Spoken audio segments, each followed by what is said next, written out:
Oh, we're already here. All right, that was a lot of quick this morning. It did. I need to be on my game. Surprise! We'll say thank you so much, viewers, for tuning into this morning's Daily Dose. I'm Shelby. And I am Jeff Bollier. And we are here live at Stadium View. So excited to be here for an anti-Valentine's Day party that's going to be happening tonight. And a pro-Valentine's Day party. I'm so pro-Valentine's. You are so pro-Valentine's Day. Happy Valentine's Day to everybody out there. But it is important to remember that not everybody is pro-Valentine's Day. Yeah. And for 7 years now, Stadium View has been trying to, make sure that they give them a home, right? Yeah, absolutely. And I was going to introduce you. This is Amanda Watson, the general manager here. We want to talk to you a little bit about the celebration that's happening tonight. Yeah, so just go ahead and, so how did this kind of get started, way back when? My husband actually thought it was a really good idea for people that, you hear it all the time. I don't want to hear about Valentine's Day anymore. I don't want to hear about it. And we just saw a little negative Nancy-ness happening. Okay. So we wanted to bring something fun for people that just don't have that Valentine. And our tagline has always been, come single, leave with your future ex. Come single and leave with your future ex. That's a great motto. It is so clever. And it's so cool that, like you said, it's not necessarily hating on it, but it's just sort of trying to have a little fun and making sure that everybody has a little fun. Being realistic. Yes. And including that, there's a fun little game of bingo going on here tonight. So we have something every Wednesday that we do. It's called Single. Okay. We have a DJ come in, and the bingo cards have song titles on them, and he plays like 15 seconds of that. And then we have little crayons, and you mark it off after he tells you what the song name was, and you win a lot of prizes.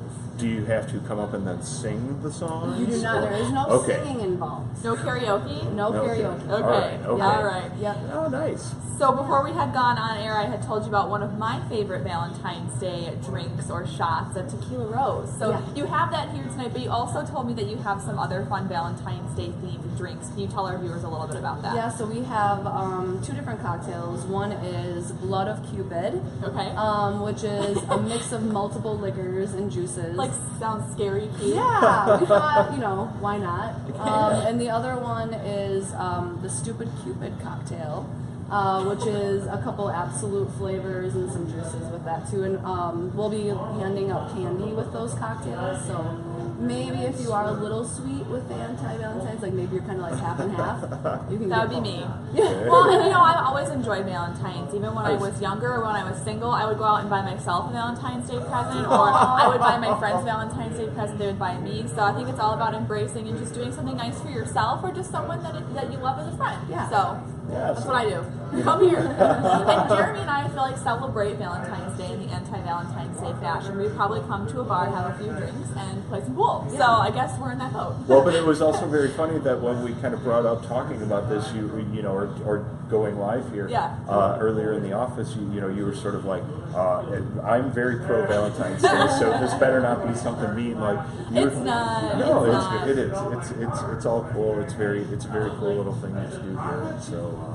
Thanks for talking with us a little bit about it and sharing, hopefully maybe getting people's Valentine's Day off to a good start. Exactly. And just so people know, what are your hours today and tonight that the fun stuff is going on? When does everything get going? So we are open at 10 a.m. every day, and then we'll be here until 2 a.m., so we like to keep long hours. Okay.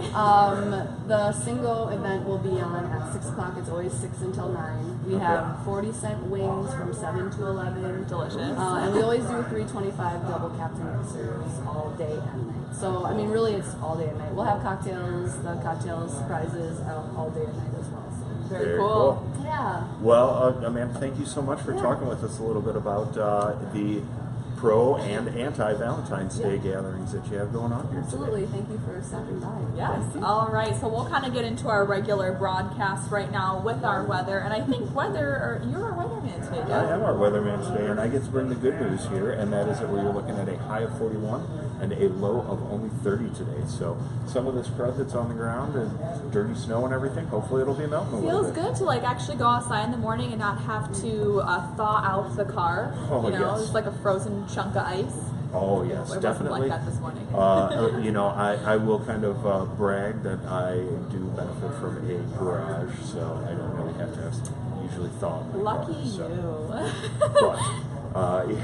Yes, lucky me. So what do we got? What do we got going on today? Well, Samantha Hernandez has a story up on our website this morning about a new construction project that's happening on I-41 in northern Brown County. So this is part of a $13 million project for a 5-mile stretch of the highway just north of Lineville Road in Suamico. So keep in mind of that project. This is going to actually be a long project. It's going to go throughout late May, I believe. Yeah. So this should be interesting. I think the state just kind of announced some recent construction projects across the state that they were going to do, and this is one of them. So, you know, definitely will be interesting to see how fast that goes. But having driven that on our route towards the new zoo and other places, it's a stretch that could use a little bit of work. And you know what? I'm so happy to say this. Before we know it, it'll be May. I think it'll go by really quickly, and we'll like the end result. Definitely so.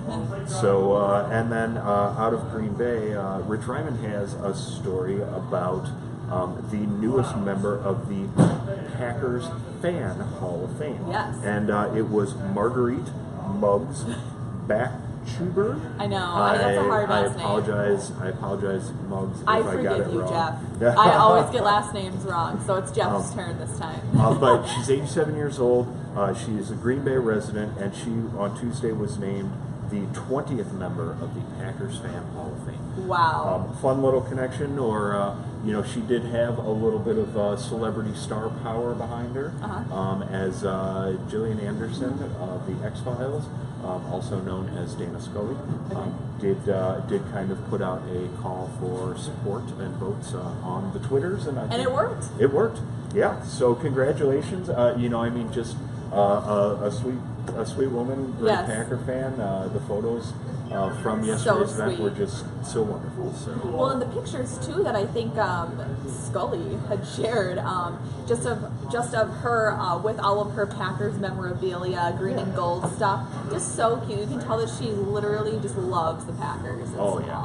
So good for her. I'm so excited. Definitely so. And it's Wednesday. It's Wednesday, so it's Column Day. Yes. Did you write about Valentine's Day? No, I didn't. I was kind of thinking about doing it, but I found myself more interested in this new study that I came across. That makes me a little happy. So it's this new study that suggests that being a homebody or a couch potato might actually be better for the environment. So hear this out. So this study looked over human habits from 2003 to 2012. So that's a big time span. That's a good 9 to 10 year span. Good 9 to 10 year span. And it said that as our technology has evolved, we're staying more time at home. So in 2012, we spent approximately 8 more days at home than we did in 2003, which then cut down our energy levels. I think it said 1,700 trillion BTUs, which accounted for 2% of the total national energy demand of 2012. So lots of kind of inner workings there. But so this goes to show that while we're staying at home, we might be using less energy. But the study, which was a really long study, and I read the whole thing, Jeff, and I highlighted this one part that you brought up that said it doesn't take into account the environmental impact that technological manufacturing has on the earth. And they said that it was just too big of a scope on this scale. Yeah. You know, but it's true. It is true, but I mean, at the same time, you know, it's so hard to figure out how to weigh this stuff. But it's a cool study, and I'm glad that you dug into it and are sharing it with people. Yes. That, you know, it's an interesting logic for be a homebody. Well, and I guess it's this situation. At least we're not taking advantage or abusing them all at once. So if we're going to, you know, travel less, spend less energy outside of the home, you know, it's good that we're doing that instead of doing it all at once, if that makes sense. But I wanted to make sure that I tell people that just because being a couch potato might be green, in quotations, in a sense, that you shouldn't ignore your own energy, because if you're a couch potato and you don't exercise, what's the point of being green if we're digging ourselves into an early grave, right? Oh, yes. Mm-hmm. So... There you go. So check out the column for yourself. It's actually one of my longer pieces with a lot of scientific stuff in it. So I encourage you to read it for yourself. There we go. All right. Well, again, we want to just kind of close out by wishing everybody a happy Valentine's Day. Thanking the Stadium View for hosting us here this morning, and hope everybody has a fun, happy holiday. Goodbye.